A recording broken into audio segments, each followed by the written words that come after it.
first graders. Welcome to your TV classroom. Today is Thursday, January 28th. How are you today? How are you today, Rashid? Did you have a nice evening last night? Oh, good. I'm glad you did. I did too. Friends, it's time to check in with our zone. How are you feeling today? What zone are you in? I'm in the green zone. I'm ready to learn. I had a good morning. I had a nice breakfast. I am ready to go. Let's go ahead and do our Subitizing Thursday. All right. How many do you see and how do you see it? You see 6. How do you see 6? I'm going to get a different color highlighter. Rashid, how do you see 6? Oh, you see 2 and 4. And 2 and 4 is 6. Oh, Pebble, you see it different? Pebble, how do you see it? You see 3 and 3, which is a double. 3 and 3 is 6.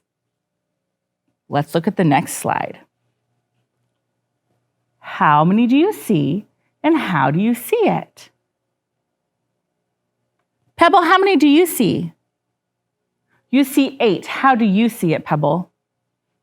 You see 4 and 2 and 2. 2 plus 2 is 4 and 4 plus 4 is 8. Okay, Rashid, do you see it differently? How many do you see? You see 8. How do you see it? You see 4 and 4. Oh, nice. How did you see it at home? Okay. How many do you see? You see 10. How do you see 10? You see 4 on the top. Oh, I see. You see 4 on the top and 6 on the bottom. And 4 plus 6 is 10. Okay, Pebble, I see that. What about you, Rashid? Do you see 10? You see 10. How do you see 10? How do you see 5 and 5, Rashid? Oh, like I put it a line right down the middle? And this is 5 and this is 5? And 5 is 10. There's that double again. Nice job. Okay, how many do you see? 10. How do you see it? Pebble, you use doubles and doubles? Okay, tell me what you mean by you see doubles and doubles. You see 3 and 3 is 6. 2 and 2 is 4. And then a friend of 10. 6 plus 4 is 10. Look at that. Doubles, doubles, friend of 10. That's really cool. I didn't see it that way. I saw just a double. Do you want to see how I saw just a double? I saw 5 and 5. And 5 is 10. Pretty cool, huh? It's amazing how we all see things differently. Miss Osmond and I were just talking about that, how we organize things differently. Whoa, that's a lot. Let's see if we can find some doubles. Do you see any doubles? I do. I see a 4 and a 4 to make 8. 4 and 4 make 8. 3 and 3 make 6, and 1 more. So what's 8 and 6? Well, 6 and 6 is 12, 13, 14, and 1 more is 15. Woo! That was a hard one. Nice job, first graders. Today we are practicing. I have a feeling, Mr. Kevin, when I get to my last slide, I'm going to have to make some edits. That's okay. Today we are practicing how to find the sum of 3 numbers. Are you ready? But before, let's practice filling in some doubles facts. If you made your doubles facts poster yesterday, you can pull that out to help you right now. I don't have it here, so you're going to have to try to remember if you don't have yours. So it really makes sense to make that poster. Okay, doubles facts. Here we go. What plus what is 8? 4 plus, well, we're doing doubles, so it's going to be a 4, is 8. What is the double for 16? What plus what is 16? 16. 8 plus 8 is 16. What's the double that makes 6? 3 plus 3. What's the double that makes 10? 5. Oh, you are getting really good at doubles. 5 plus 5 is 10. 7 plus 7 is 14. And what plus what is 2? 2 plus 2 is 4. I meant 4, not 2. Uh-oh, Mr. Kevin. It's happening. My brain is starting to get jumbled. So what do we do when our thoughts start to get jumbled and we feel like our brain is going a little too fast? What should we do? Stop and do some hand breathing and get our brains to calm back down. Are you ready?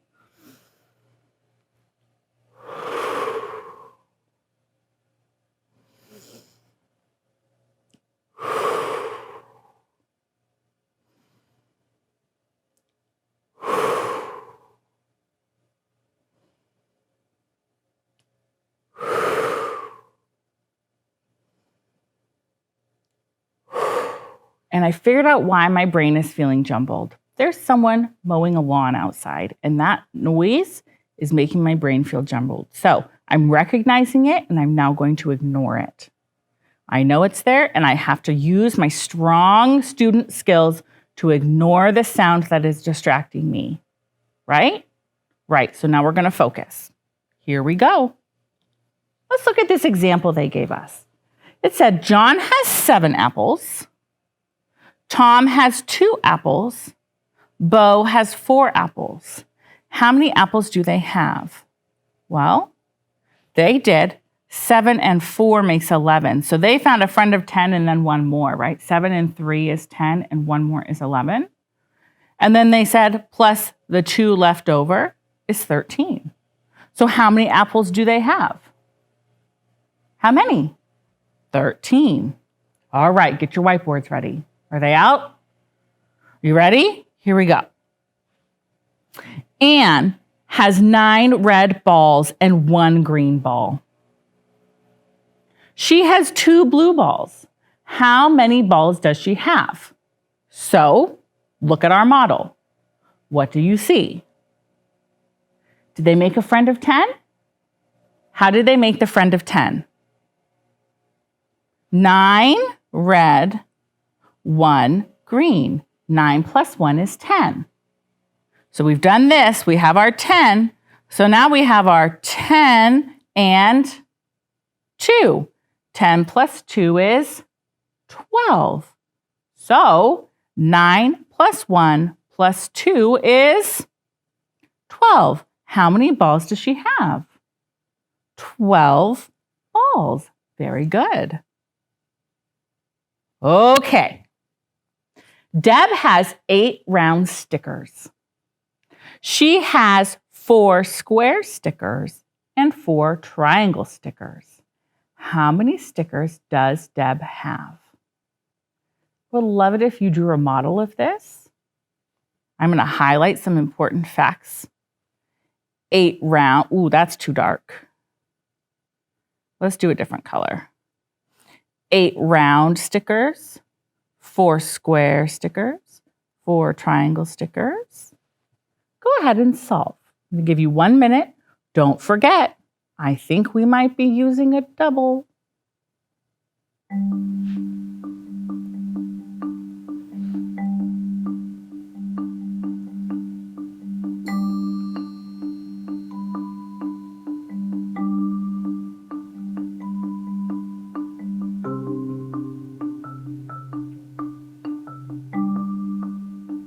right.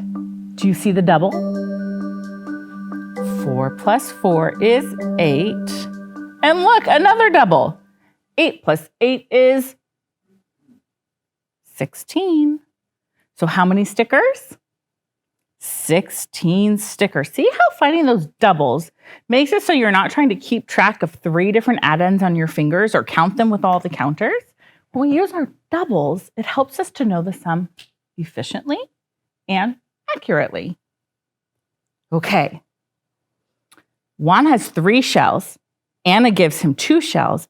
Then he finds 7 more shells. How many shells does Juan have now? Holy moly, let's do a 3 read.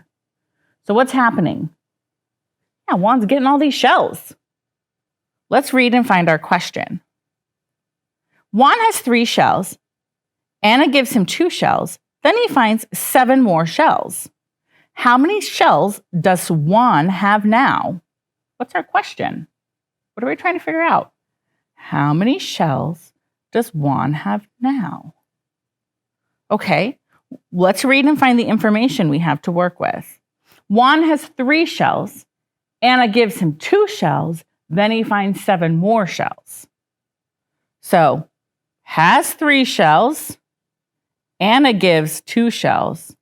Then he finds 7 more shells. So how could we make that a model? What could we do to model that? It doesn't want to let me select my pen color. There we go. So we've got 3 shells. And then 2 shells. And then 7 shells. And then we're trying to figure out how many shells Juan has now. Go ahead, write an equation and solve.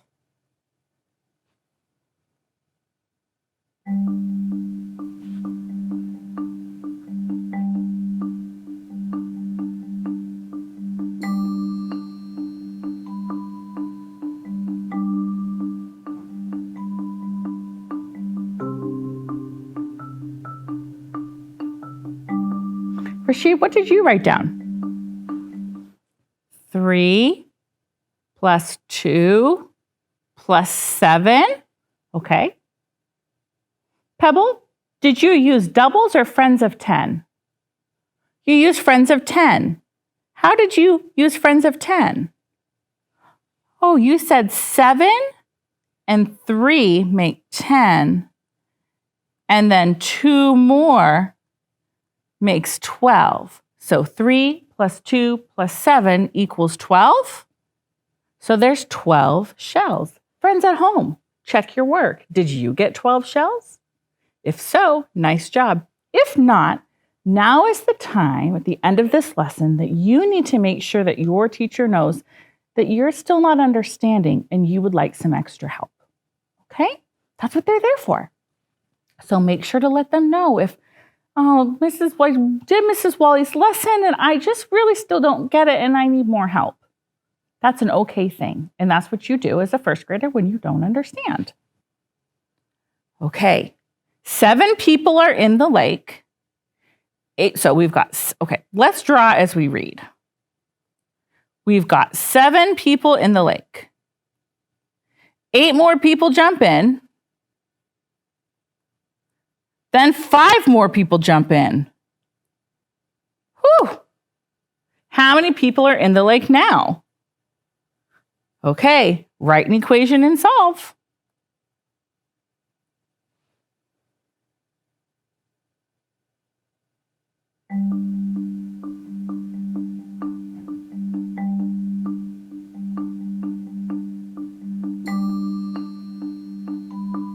Okay, 7 plus 8 plus 5.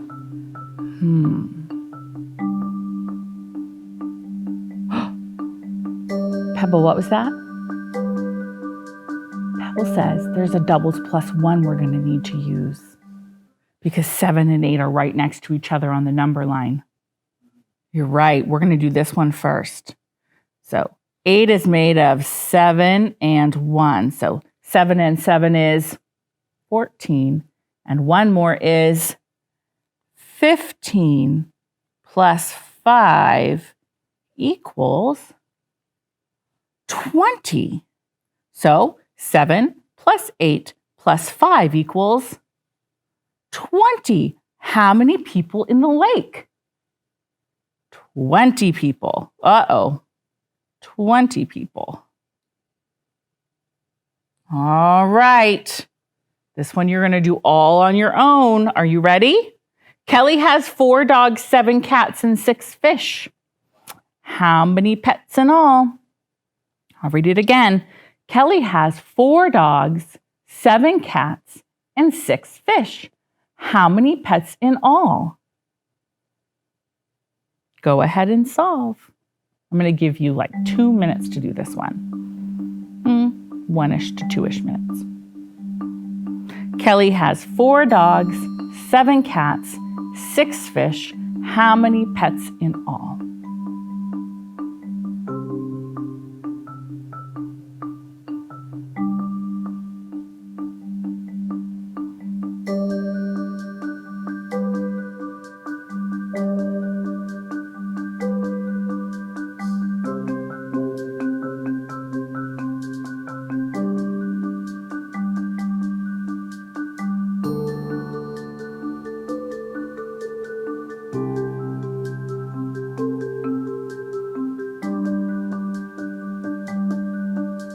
All right.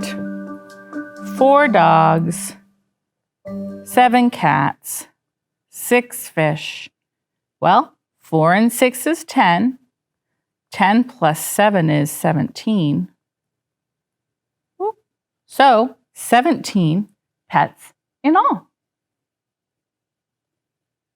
Your assignment for today. You're going to do page 323, 324, practicing using doubles and friends of 10 to help you solve problems where you're adding together 3 addends. Oh, I am just going to read and we're going to skip over my learning target PowerPoint because I'm looking at it right now and I have lots of errors on it. So I'm just going to say it to you. So today we were practicing how to find the sum of 3 numbers. We identified the addends. We decided if we wanted to use a doubles plus 1, or make 10 strategy. Then we added the remaining addend, and we found the solution. Great job, first graders. So the materials you will need for your lesson with Miss Oslin are your ELA packet, your pencil, your learning buddy, and as always, if you'd like to send us something here at the TV classroom, here's our information. The top is our email address, and the bottom is our mailing address, and we would love to hear from you. So now you're going to have your break, gather your materials, and be ready to learn when Miss Oslin comes back. I hope you have a great day, first graders, and I will see you tomorrow. Bye.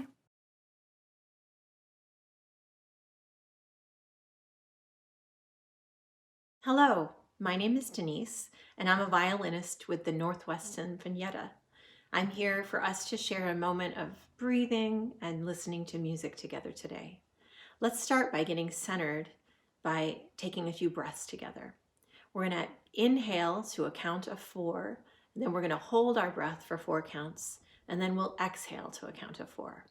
Get comfortable, relax your shoulders, maybe roll your head side to side once or twice, and let's inhale. 1, 2, 3, 4. Now hold your breath. 1, 2, 3, 4, and exhale. 1, 2, 3, 4. Let's do that one more time. This time I won't count aloud. We can all count in our heads, and if you like, go ahead and close your eyes. Ready? Inhale. Hold your breath and exhale. Well done.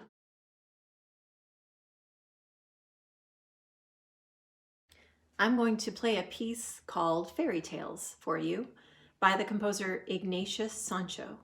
He lived from 1729 to 1780. If you think of fairy tales, what comes to your mind? Maybe magical creatures or talking animals or kids off having adventures. What feelings get stirred up in you by those stories? And how would you express those feelings in music? do you think the music would be slow and quiet with long singing tones? Or maybe it would be light and fast, like sounds of laughter and dancing? Listen to this piece and notice what kind of feeling Ignatius Sancho expresses with his music.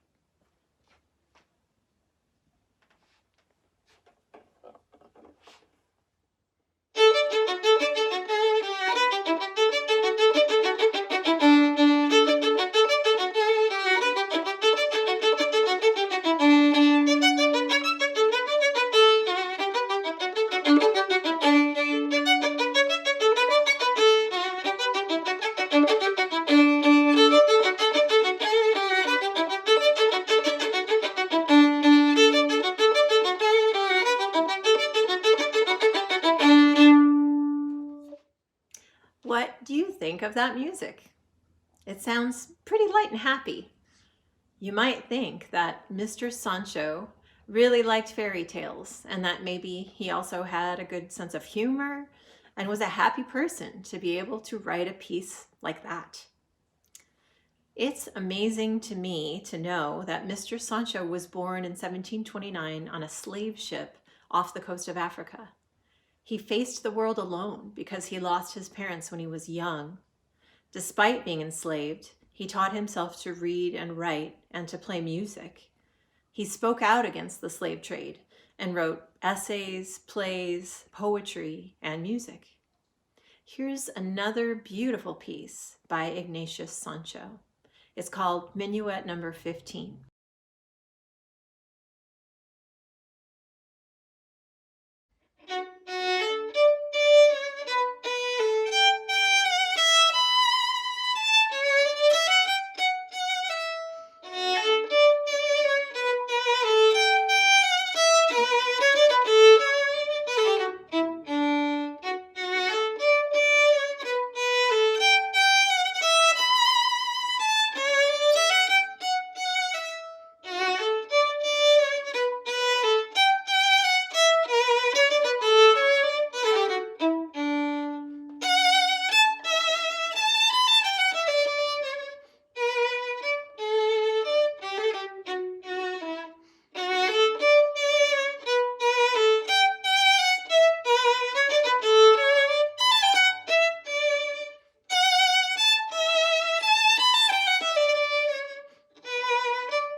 Ignatius Sancho was eventually freed from enslavement and went on to start a business, a successful grocery store, and to become the first Black person of African origin to vote in England. He was also the first Black composer to have his music published. I hope you've enjoyed listening to Ignatius Sancho's music with me and to taking a few breaths together. Hi, first graders. Welcome back from your break. Excellent job being so responsible in gathering your materials and being ready to learn. Go ahead and take your ELA packet and your pencil and put it off to the side. You don't need it right now, but you can go ahead and hold on to your learning buddy if they are going to help you focus.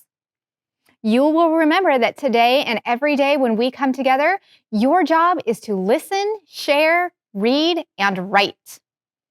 You are a strong listener when you keep your eyes on the speaker, when you listen to the speaker, and when you think about the words or ideas or questions that I'm asking you to think about. You will get an opportunity to share. I do want you talking and sharing your ideas about the book or who you are as a reader or a writer.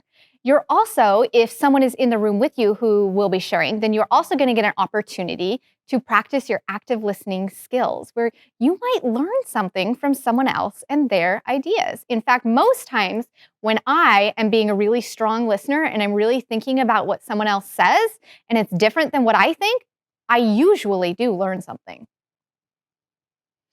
As a writer, you are going to continue using all of your phonics professor words to help you get your ideas onto paper so someone else can read them.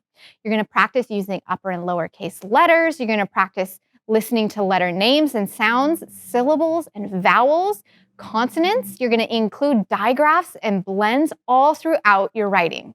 Now, I noticed something really interesting about all of the texts that we've been reading so far. I noticed how many of them have the names of our characters in the title. For example, Andrew Clements in Yoshi's book, Big Al, the title is Big Al, and the main character is Big Al.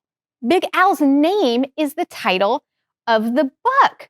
The writers of our stories chose to show their readers right at the very beginning, before we even open the book, that there is something special about the characters.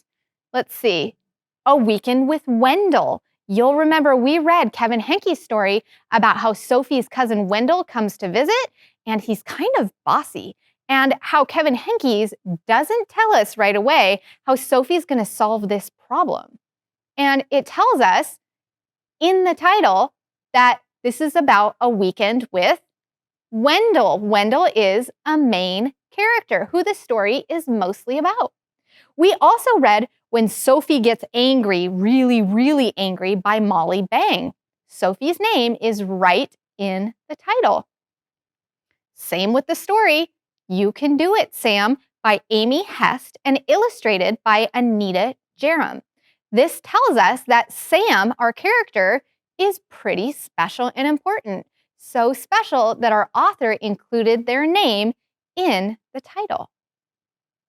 So today I want to teach you that fiction writers create characters who possess realistic external human qualities.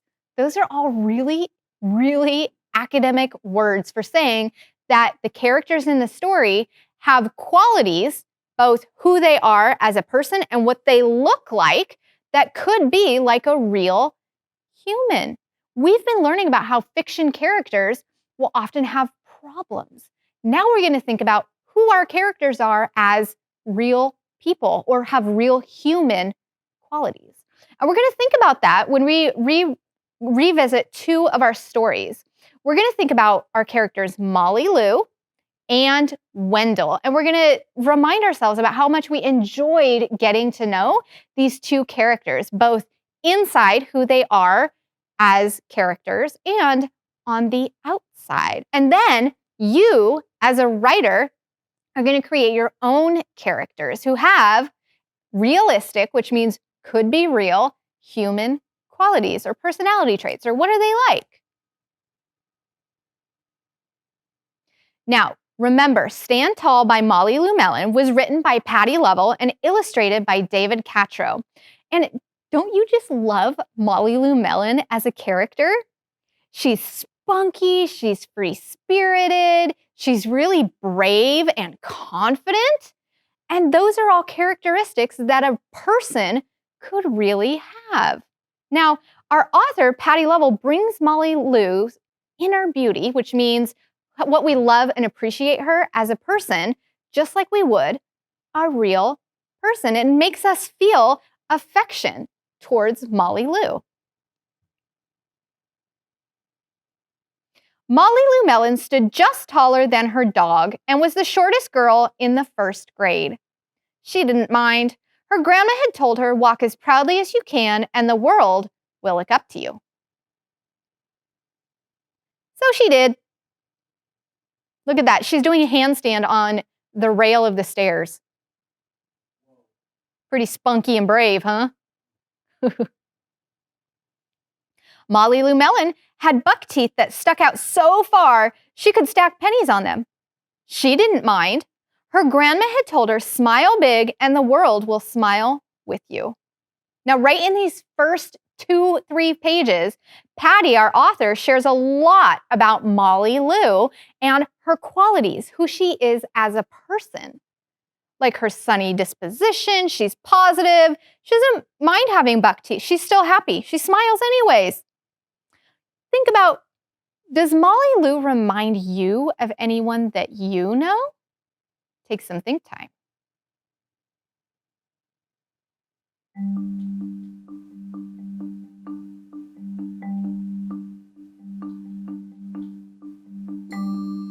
Turn and tell your learning buddy what you're thinking. Rashid, Molly Lou actually does remind me of my best friend from when I was younger, when I was in elementary and middle school, Emily. And Emily was shorter. She didn't care.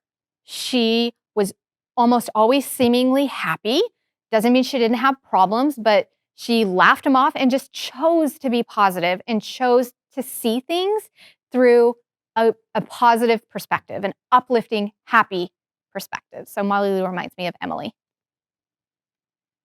Now, I was able to think about my friend Emily and how Molly Lou reminds me of her because the author did such a great job of telling us who Molly Lou is as a person. Even though it's a character that comes from Patty Lovell's imagination, she still seems real because she has realistic qualities. So she did. And when I look at Molly Lou, I wonder why Patty decided to have her look this way. What do you think? Mr. Kevin, what do you think? It's kind of like one of those fisheye lens sort of camera looks. Yeah, it's kind of exaggerating or making all of her features seem bigger. Mm-hmm. Yeah. Let's keep reading. Molly Lou Melon had a voice that sounded like a bullfrog being squeezed by a boa constrictor. She didn't mind. Her grandma had told her, "Sing out clear and strong, and the world will cry tears of joy." So she did. Molly Lou Melon was often fumble-fingered. She didn't mind. Her grandma had told her, "Believe in yourself, and the world will believe in you too." So she did.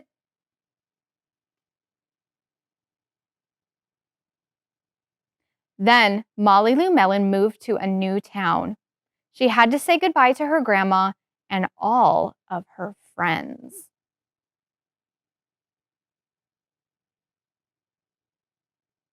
And start in a new school.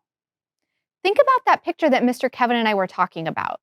Molly Lou looks very different in this picture. Why do you think Patty Lovell chose to make Molly Lou look so different in this picture? Take some think time.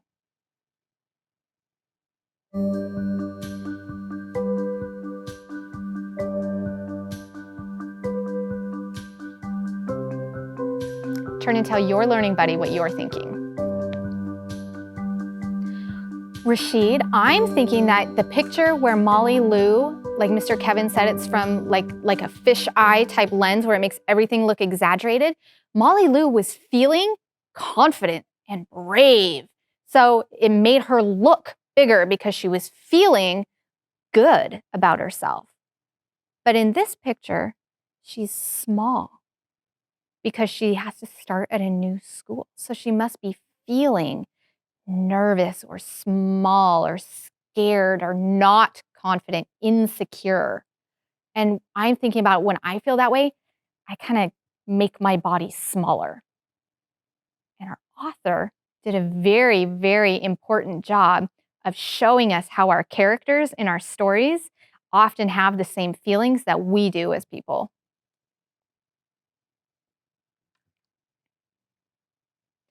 And then throughout this book, we're going to see how Molly Lou follows her grandma's advice and how this helps her develop confidence again and make new friends at her new school. And you'll remember that as Molly Lou gains confidence, she even wins over the school bully. On the first day of school, Ronald Durkin called her Shrimpo in gym class. When the game started, Molly Lou Melon caught the football, ran under the legs of Ronald Durkin, and scored a touchdown. All the children thought, "Wow, she's good." And Ronald Durkin felt very, very foolish. On the second day of school, Ronald Durkin called her Bucky Tooth Beaver. Molly Lou Melon took out her pennies, stacked 10 high on her teeth, and smiled as big as day. All the children smiled with glee, and Ronald Durkin felt very foolish. On the third day of school, Ronald Durkin said, "You sound like a sick duck. Honk, honk." Molly Lou Melon sang out a quack so clear and strong that it made Ronald Durkin somersault backwards, hit his head, and have to go to the nurse. All the children cried with joy to be free of Ronald Durkin for the rest of the day. And Ronald Durkin felt very foolish. On the fourth day of school, Ronald Durkin said that she'd made the snowflake all wrong, but Molly Lou Melon opened up her paper and revealed the most beautiful snowflake of all. All the children oohed and awed, even Ronald. Now, I bet that Molly Lou is really, really nervous and felt unsure of herself as she went to her new school. But throughout this book, we see that Molly Lou Melon follows her grandma's advice, and she gets more confident, and she's able to make friends and even win over Ronald Durkin, the bully, like we said. On the fifth day of school, Ronald Durkin brought Molly Lou Melon a stacking penny for her tooth and smiled at her. Now, let's check back in with what our author did so that our character, Molly Lou Melon, has qualities or characteristics like a real person. What seems real about Molly Lou? Take some think time.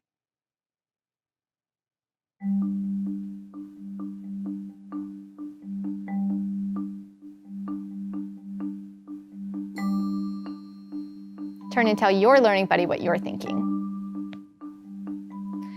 Rashid, I'm thinking that Molly Lou has confidence at times and she feels nervous or insecure at other times, just like all of us. We all feel brave during some points and we all feel scared and nervous at other times. And that's how this character seems like a real person to me. Now, we're going to do some more thinking about how our characters can seem like real people as we read a little bit of A Weekend with Wendell by Kevin Henkes. Kevin Henkes introduces us to Sophie, the mouse who encounters a problem. Remember Wendell? Wendell's kind of a bully too, like Ronald Durkin. And when we look at the illustrations, that's the pictures that Kevin has drawn, we're going to notice some similarities and differences to Molly Lou. So I want you to pay attention to Sophie and think about what's the same or similar to Molly Lou and what's different. On Friday afternoon, Wendell's parents dropped him off at Sophie's house. "Wendell's going to spend the weekend with us," said Sophie's mother, while his parents visit relatives out of town. "Oh boy," said Wendell. Sophie didn't say anything. Now just look at that picture and see what you notice that's similar between Sophie and Molly Lou and think about what's different. Take some think time.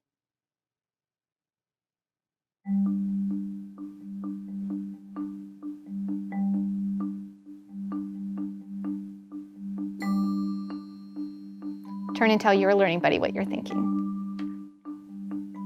Rashid, I'm noticing that Sophie's wearing a dress like Molly Lou was, so they dress kind of similarly. And I can tell how Sophie's feeling by looking at her face. She looks very worried. And I could tell by looking at Molly Lou how she was feeling just by looking at her face. Okay, let's keep reading, reminding ourselves how Sophie handles this problem with Wendell.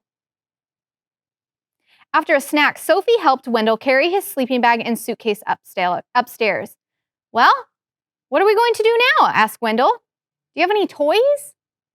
Sophie pointed to her toy chest. "Is that all you've got?" said Wendell. "I've got 1,000,000 times more than that. What else is there to do around here?"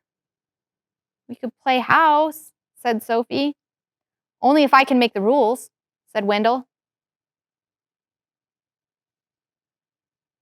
So they played house and Wendell made the rules. He was the father, the mother, and the 5 children. Sophie was the dog. Then they played hospital. Wendell was the doctor, the nurse, and the patient. Sophie was the desk clerk. Now look at those pictures of Sophie. Can you tell how she's feeling? She's got her arms crossed. She's kind of bent over with her head down. She doesn't seem very happy. And it's interesting that even though Sophie is a mouse, she's still doing and acting like a real person. And that's so that our author has done that so that you and I as readers can really connect with our character. At lunch, Wendell finger painted with his peanut butter and jelly. "Isn't this fun?" said Wendell. Sophie didn't say anything. "When is Wendell leaving?" whispered Sophie. "Soon," said her mother. "Soon," said her father. Before Wendell's parents picked him up on Sunday morning, he tried to make a long-distance phone call. He wrote his name on the bathroom mirror with toothpaste. And he gave Sophie a new hairdo with shaving cream. "Want to go outside and help me wash it off?" asked Sophie. "We could play firefighter." "Oh boy," said Wendell. Now let's do some thinking about how Sophie is solving this problem. Is it similar or different than the way Molly Lou solved her problem with Ronald Durkin? Take some think time.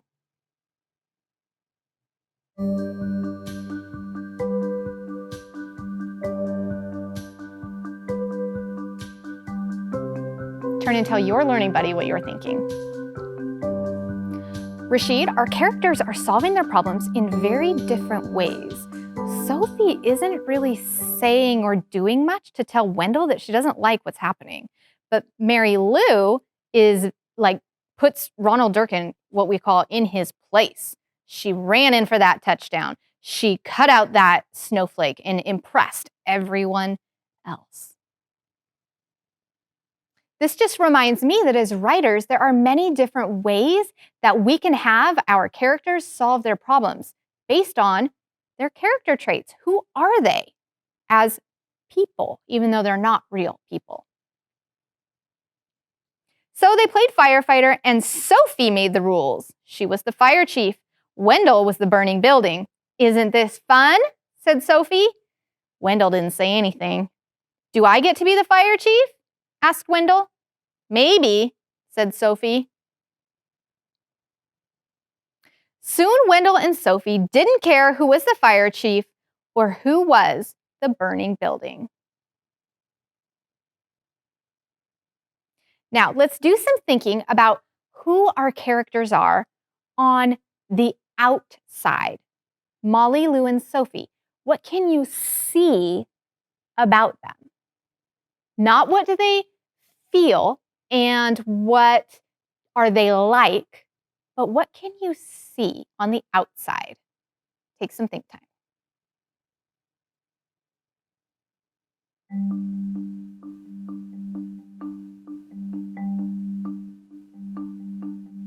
Turn and tell your learning buddy what you're thinking. Well, Rashid, I noticed that both Molly Lou and Sophie were wearing dresses, and I noticed they're both physically small, and I noticed with both of them that you could tell by looking at them how they were feeling about something. They both used their face and their body to express how they were feeling. Now, let's think about the inside of our characters. Or what are they like? What's their personality? How would you describe them? And this isn't what you can see. This is what you know about them as people or characters. What are they like? Take some think time.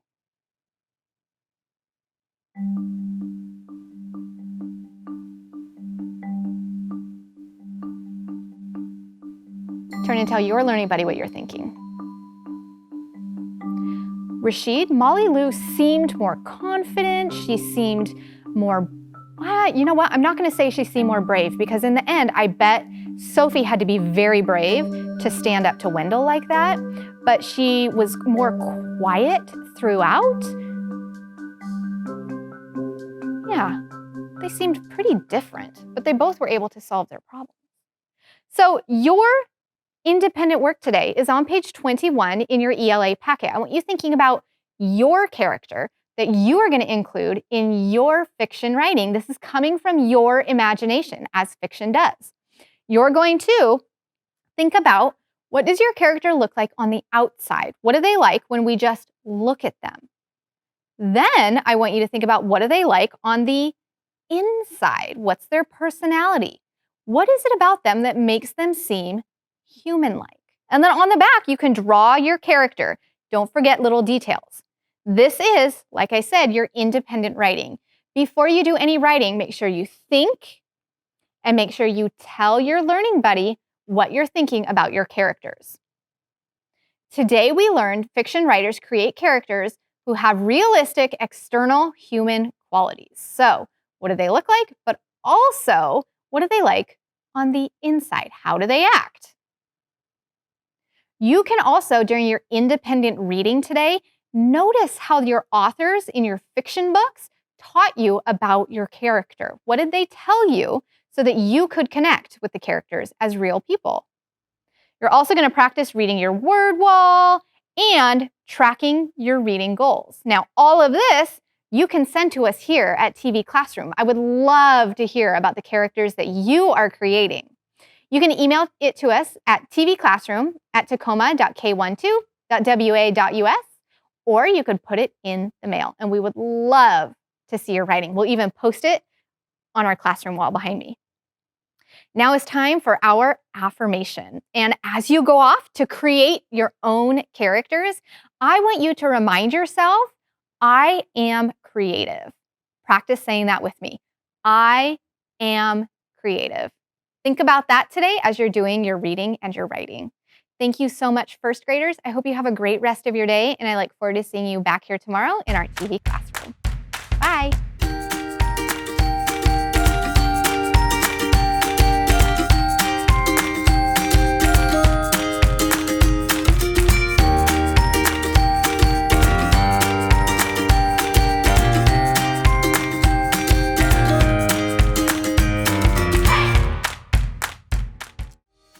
Hey kids, we want to see your work. Just send your pictures and your stories to TV Classroom, 601 South 8th Street, Tacoma, Washington, 98405.